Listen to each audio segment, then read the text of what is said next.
1521 में भोजराज की मृत्यु हो गई। मीरा तब मात्र 23 वर्ष की थी। पति की मृत्यु के बाद मीरा का देखभाल करने वाला कोई नहीं बचा था।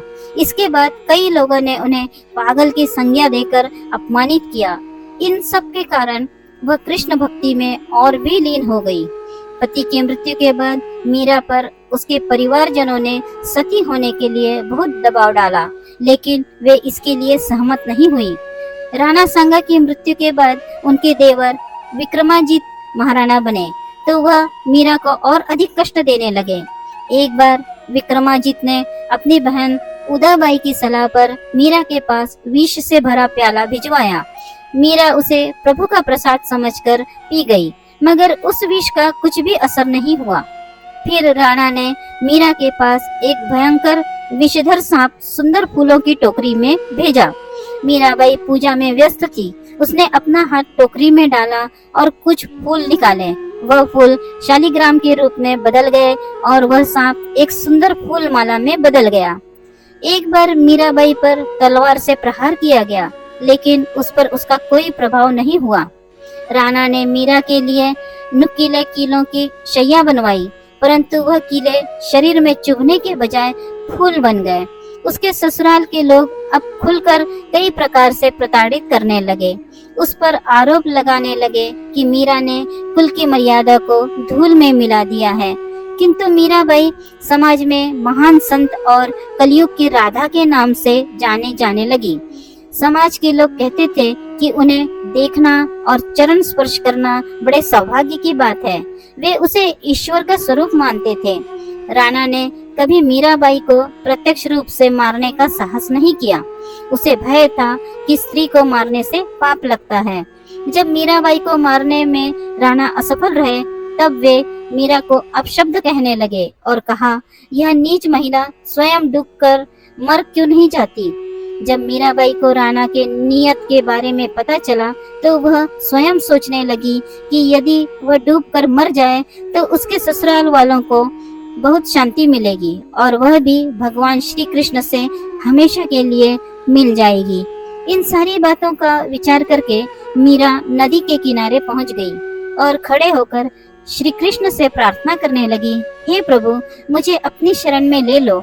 और इसके बाद वो नदी में कूदने जा रही थी कि एक आवाज ने उसे रोक दिया। वह आवाज मीरा को कहने लगी कि स्वयं को मारना बहुत बड़ा पाप है, ऐसा मत करो, तुम वृंदावन चली जाओ। धीरे धीरे संसार से उनका मोह भंग हो गया। कष्टों और अत्याचारों के कारण मीरा ने अपना परिवार त्याग दिया। बहुत दिनों तक वृंदावन में सत्संग करने के बाद वह द्वारिका चली गई, जहाँ भजन कीर्तन में अपना पूरा समय लगाया। वह हर समय श्री कृष्ण के बारे में सोचती थी। राजस्थान में मीराबाई बहुत अधिक लोकप्रिय हो गई थी, परंतु प्रतिष्ठित घराने उसे अपनाना नहीं चाहते थे। मीरा के प्रति राणा के अत्याचार की बातें चारों तरफ फैल गई थी। रतन सिंह की हत्या कर दी गई और उसके बाद उदय सिंह गद्दी पर बैठे और उसने सोचा कि साधुओं के संग मीरा अकेली रहेगी तो उसके प्रतिष्ठित परिवार के लिए यह बदनामी की बात होगी। इसीलिए उसने मीरा को चित्तौड़ लौट आने को कहा, परंतु मीरा इसके लिए बिल्कुल तैयार नहीं हुई। उसने चित्तौड़ जाने से मना कर दिया।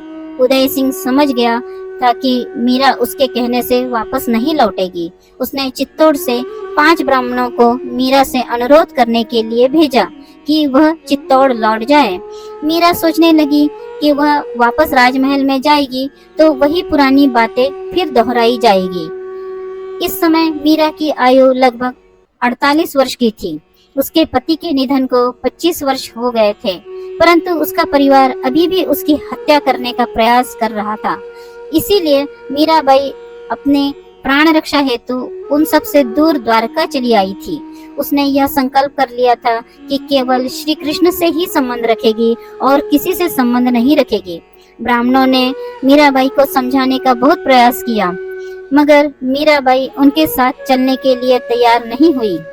तब उन ब्राह्मणों ने कहा, यदि आप हमारे साथ नहीं चलेंगी तो हम यहीं पर अन्न छोड़कर अपने प्राण त्याग देंगे। ब्राह्मणों की बात सुनकर मीरा बड़ी विचित्र स्थिति में फंस गई। वह नहीं चाहती थी कि इन ब्राह्मणों की हत्या मेरे कारण हो।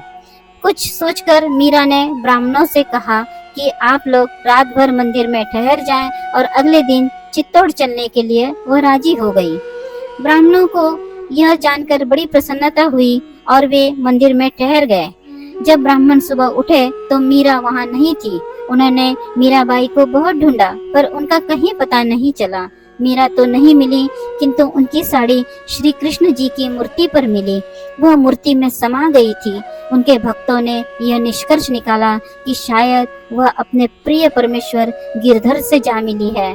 मीराबाई श्री कृष्ण की मूर्ति में तो नहीं, पर श्री कृष्ण के रूप में परमात्मा में समाई थी। मीरा ने उसे दुख देने वालों और दुर्व्यवहार करने वालों के साथ कभी भी बदले की भावना अथवा घृणा और खराब व्यवहार नहीं किया। उसके प्रेरणादायक व करुणामय जीवन चरित्र से ऐसा प्रतीत होता है कि एक भक्त अपने परमेश्वर के लिए हर प्रकार की कठिनाइयों को शांत रहकर सह सकता है। यदि आपको यह कृष्ण भक्त मीराबाई की कहानी अच्छी लगी हो तो प्लीज इसे लाइक करें, शेयर करें और इस चैनल को सब्सक्राइब करें। धन्यवाद।